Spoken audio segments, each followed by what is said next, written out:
Hello everyone, जय सिया राम। और अब चल रहा है माघ मास।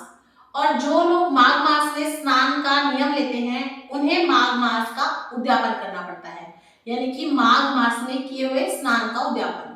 तो देखिए, जब भी आप कोई व्रत या नियम पकड़ते हैं और जब वो पूरा हो जाता है तो उसका जो है उद्यापन किया जाता है, समापन किया जाता है, या उसे उज्जमन भी बोलते हैं। इसी तरह से जिन लोगों ने भी माघ मास में स्नान का नियम पकड़ा होगा या कोई भी पूजा धर्म का नियम पकड़ा है तो उसे उन्हें जो है उद्यापन करना होता है। जैसे कुछ लोग इसमें पूरे महीने एक टाइम खाना खाते हैं या रोज सुबह का स्नान का नियम पकड़ते हैं, तो जो भी आपने नियम लिया हो उसका आपको उद्यापन करना होता है। तो देखिए, हमारे हिंदू धर्म में कोई भी महीना जब स्टार्ट होता है तो वो पूर्णिमा से शुरू होता है, यानी कि पूर्णिमा वाले दिन से कोई भी महीना लगता है और फिर वो अगली पूर्णिमा वाले दिन तक चलता है। तो जब आपने माघ मास का स्नान किया होगा तो पूर्णिमा की सुबह से शुरू किया था और फिर पूरे महीने आपने स्नान किया होगा, दान वगैरह किया होगा, और जो अब पूर्णिमा आएगी उस पे आपको इसका उद्यापन करना होता है। तो देखिए, इस दिन जो है स्नान पवित्र नदियों में जाके किया जाता है उद्यापन करने के लिए भी। वैसे भी तो अगर आप जा सके तो आप पवित्र नदी में स्नान करके आए, लेकिन किसी भी कारण से अगर आप नहीं जा पा रहे हैं कहीं बाहर तो आप घर पर भी सुबह जब स्नान करेंगे तो उस जो आपने पानी लिया होगा स्नान के लिए उसमें थोड़ा सा आप गंगा जल जरूर डाल लें, थोड़े से तेल डाल लें, उसके बाद आप स्नान करें। उसके बाद आप चाहे तो घर में बुला के भी मतलब जोड़े को जिमा के फिर उज्जमन कर सकते हैं, या फिर आप चाहें तो किसी को बाहर देके आ सकते हैं। और इसमें ना लड्डू भी बनाए जाते हैं। एक दिन का एक लड्डू के हिसाब से 31 लड्डू आप बना सकते हैं और उन लड्डुओं को आपको दान करना होता है। आप चाहे तो एक ही जगह पे कर सकते हैं या फिर आप प्रसाद के रूप में अलग अलग बांट सकते हैं। और ये जो लड्डू बनाए जाते हैं ये विशेष रूप से ना तिल के बनाए जाते हैं। चाहे तो आप गुड़ और तिल के बना लें, चाहे तो आप खोए और तिल के बना लें, अलग अलग तरह से आप बना सकते हैं, लेकिन आप इस तरह से बांट सकते हैं। नहीं, अगर आप लड्डू बनाना चाहते हैं तो आप एक एक मुट्ठी करके 31 जगह रेवड़ी बांट सकते हैं तिल की। तिल के दाग का विशेष महत्व होता है। और अगर आप चाहते हैं लड्डू की रेसिपी देखना तो चैनल पे ऑलरेडी है, आप कैसे बना सकते हैं तिल गुड़ के लड्डू, बहुत ही आसान होते हैं, आप बना सकते हैं। लिंक मैं आपको डिस्क्रिप्शन बॉक्स में दे दूंगी। तो देख लेते हैं माघ मास के उद्यापन के लिए आपको क्या क्या चाहिएगा और आप इसका उद्यापन कैसे कर सकते हैं। तो चलिए वीडियो को शुरू कर लेते हैं। तो पूर्णिमा यानी कि पूर्णमासी वाले दिन आपको इसका जो है ना उद्यापन करना होता है। और इसके उद्यापन में आपको किसी भी एक जोड़े को या तो जिमाना है अपने घर बुला के। अगर आप जिमा सकें तो बहुत अच्छी बात है, नहीं तो कोई दिक्कत नहीं, आप मंदिर में देके आ सकते हैं। तो आप ब्राह्मण ब्राह्मणी को जिमा सकते हैं या फिर आप चाहें तो अपनी जो है ना नंद नंदेव को या सास ससुर को, इनको भी जिमा सकते हैं। तो देखिए, मैं आपको दिखा देती हूँ कि आपको क्या क्या चाहिएगा। तो देखिए, सबसे पहले मैंने यहाँ पे ये पंडित जी के लिए या जो भी जेंट्स होंगे जिन्हें आप जिमा रहे होंगे उनके लिए सामान लिया है। तो देखिए, मैंने यहाँ पे एक तो गरम लोई ले ली है। तो आप चाहे तो गरम लोई ले सकते हैं, चाहे तो आप स्वेटर ले ले, कुछ भी, मतलब आपको गरम लेना होता है। क्योंकि देखिए, माघ मास जो होता है ना उसमें गरम कपड़े का दान विशेष रूप से बताया जाता है। तो आप एक चाहे तो आप लोई ले लें, चाहे तो आप स्वेटर ले लें, चाहे तो आप टोपा ले लें, जुराब ले लें, कुछ भी आप ले सकते हैं, कंबल ले लें, कोई भी चीज ले लें, पर गर्म चीज आप जरूर दान करें। उसी के साथ साथ देखिए, मैंने यहाँ पे एक पैंट शर्ट ले लिया है। यहाँ पे मैंने एक पैंट शर्ट ले लिया है। आप चाहें तो सिले सिलाए कपड़े भी दे सकते हैं। उसी के साथ देखिए, आप एक जो है ना बनियान ले लें, हैंकी ले लें और सॉक्स ले लें। और अगर आप कोई भी लोई स्वेटर या गर्म कपड़ा नहीं लेना चाहते तो आप गर्म सॉक्स ले लें। तो आपका जो है ना गर्म सॉक्स भी गर्म कपड़े में ही गिनी जाएगी, तो आप ये ले लें। इसी तरह से देखिए, जो भी जोड़े में लेडीज होंगी ना, जैसे जेंट्स का ले लिया हमने, उसी तरीके से हमें लेडीज का लेना है। तो देखिए, इस तरीके से आप साड़ी ले लें, पेटीकोट ब्लाउज ले लें, ब्लाउज इसी में होगा और पेटीकोट रख लें। उसके बाद देखिए, आप चाहें तो एक हैंकी रख सकते हैं 5 चीजें करने के लिए, एक सॉक्स रख सकते हैं।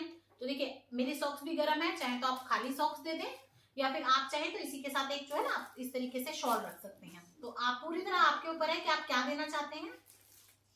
उसके बाद देखिए, हमें चप्पल जरूर देनी है। जो है ना माघ मास नहाने के बाद ना खड़ाऊ दी जाती हैं। वैसे तो अगर आपको खड़ाऊ मिल जाती हैं या आप जिसे दे रहे हैं वो खड़ाऊ पहनते हैं तो आप खड़ाऊ दीजिएगा। जो लकड़ी की आती है ना, पहले के जमाने में पहनते थे पूजा वगैरह करने के टाइम पे, अगर आपको वो मिल जाती हैं और जिसको आप दे रहे हैं वो उसे यूज करें तो आप खड़ाऊ दीजिएगा, नहीं तो आप इस तरीके की चप्पल दे सकते हैं। तो ये लेडीज के लिए भी ले लेंगे हम, और इसी तरीके से जो हमारे पंडित जी होंगे उनके लिए भी हम ले लेंगे। इस तरीके के साथ साथ हम लेडीज के लिए कुछ सुहाग का सामान जरूर लेंगे।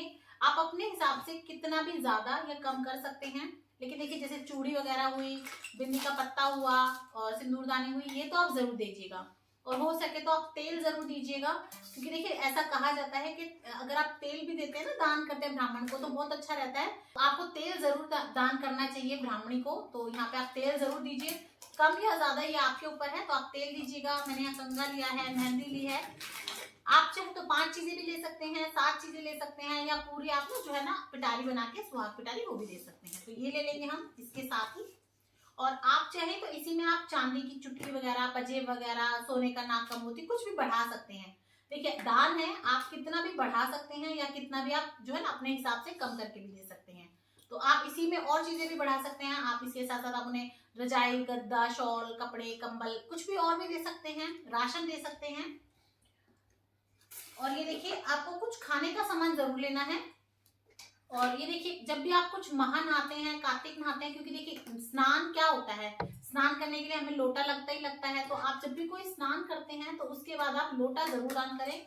लोटा आप किसी भी धातु का ले सकते हैं, आप पीतल का ले सकते हैं, तांबे का ले सकते हैं, या स्टील का ले सकते हैं। वैसे अगर आप हो सके तो पीतल या तांबे का ही ज्यादा दें। और सूर्य भगवान की जो है ना पूजा में तांबे का लोटा बहुत अच्छा रहता है, तो हो सके तो आप तांबे का दे दें। और अगर आप वो नहीं दे सकते तो कोई बात नहीं, आप इस तरीके से खाली स्टील का भी दे सकते हैं। कुछ हमें खाने का जरूर दान करना होता है।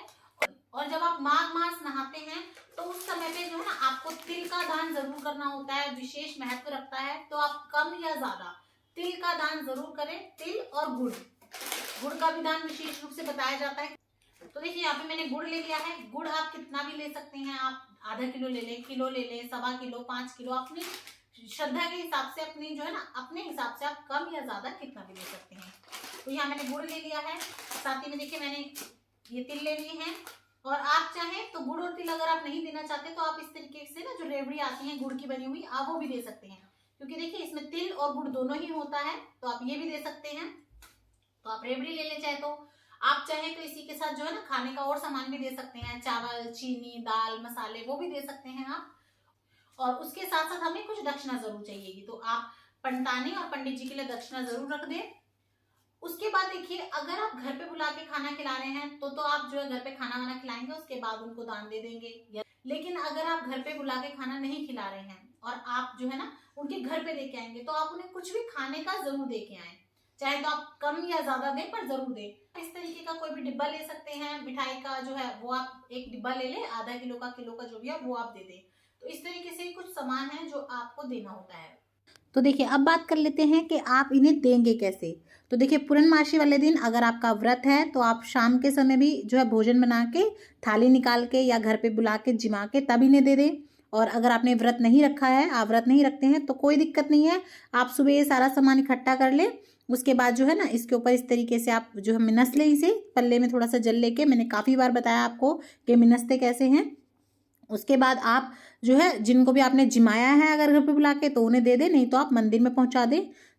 तो देखिए इस तरह से आप बहुत ही सरल तरीके से माघ मास का उद्यापन कर सकते हैं। और भी माघ मास से रिलेटेड सभी वीडियोस आपको मेरे चैनल पे मिल जाएंगी। लिंक सभी का मैं डिस्क्रिप्शन बॉक्स में दे दूंगी, आप वो ज़रूर देख लीजिएगा।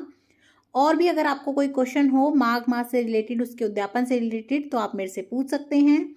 और आपको वीडियो कैसी लगी मुझे ज़रूर बताइएगा कमेंट करके। और अगर आपको वीडियो पसंद आई हो, मेरा चैनल अच्छा लगे, तो लाइक, शेयर, सब्सक्राइब करना ना भूलें। और कमेंट बॉक्स में जय सिया राम जरूर लिख दें। जय सिया राम।